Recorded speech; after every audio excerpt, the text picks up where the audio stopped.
nama saya Wasti Larina Usboko dengan NPM 33230031, Prodi Pendidikan Biologi Fakultas Keguruan dan Ilmu Pendidikan.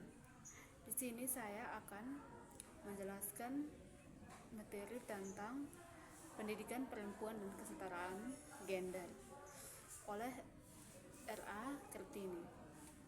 Latar belakang dari R.A. Kartini yang pertama itu, R.A. Kartini adalah seorang pahlawan perempuan yang lahir pada tanggal 21 April 1879 di Jepara, Jawa Tengah, anak bangsawan Jawa. Terbatasnya akses pendidikan bagi pemuda yang zamannya menulis surat kepada sahabat Belanda mengkritik ketidakadilan terhadap perempuan. Di usia muda, ia sempat mengenyam pendidikan Eropa, namun karena adat istiadat pigitan, ia tidak bisa melanjutkan pendidikan formal. Ia menulis surat kepada sahabatnya di Belanda, mengungkapkan kekecewaan atas keterbatasan perang perempuan.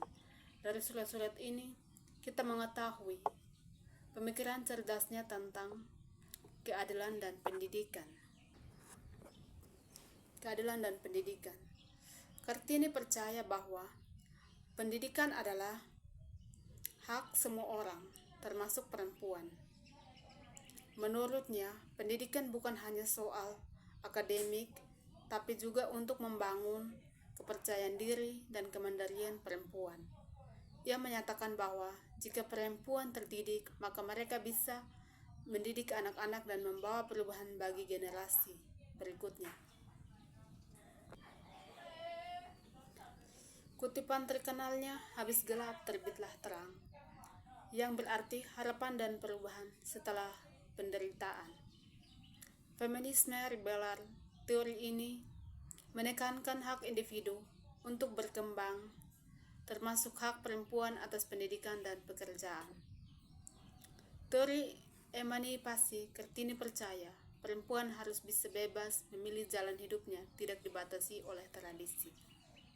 Kartini adalah pelopor ide bahwa perempuan tidak boleh hanya menjadi pelengkap laki-laki, tapi bisa berperan aktif dalam masyarakat.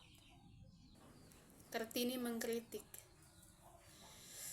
budaya patriarki seperti pingitan, di mana perempuan tidak diizinkan keluar rumah setelah usia tertentu.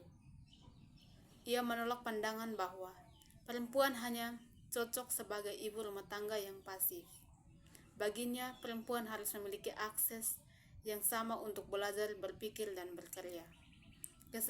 Kesetaraan gender artinya hak dan kesempatan yang sama antara laki-laki dan perempuan dalam segala aspek kehidupan. Setelah wafat, surat-surat Kartini dikumpulkan dan diterbitkan dalam buku Dor Duisternis Lot Licht, Habis Gelap, Terbitlah Terang.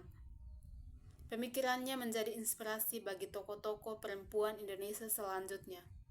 Kartini diakui sebagai pahlawan nasional dan Hari Kartini diperingati setiap tanggal 21 April. Pemikirannya menjadi dasar perjuangannya kesetaraan gender di Indonesia. Meski zaman telah berubah, perjuangan Kartini masih relevan. Di Indonesia masih ada ketimpangan pendidikan di daerah terpencil, khususnya untuk anak-anak perempuan. Masih ada stereotip bahwa perempuan harus memilih profesi tertentu atau tidak menjadi pemimpin. Pemikirannya, Kartini mendorong kita untuk memperjuangkan hak perempuan masa kini. Akses pendidikan belum merata, terutama di daerah 3T, tertinggal, terluar, terdepan. Banyak perempuan bekerja di sektor informal tanpa perlindungan hukum yang memadai. Masih ada kekerasan berbasis gender dan diskriminasi terhadap perempuan.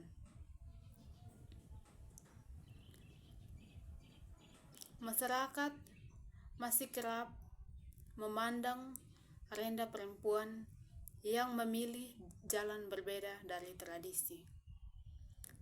Pemerintah telah menjalankan program seperti PAUD dan wajib belajar 12 tahun.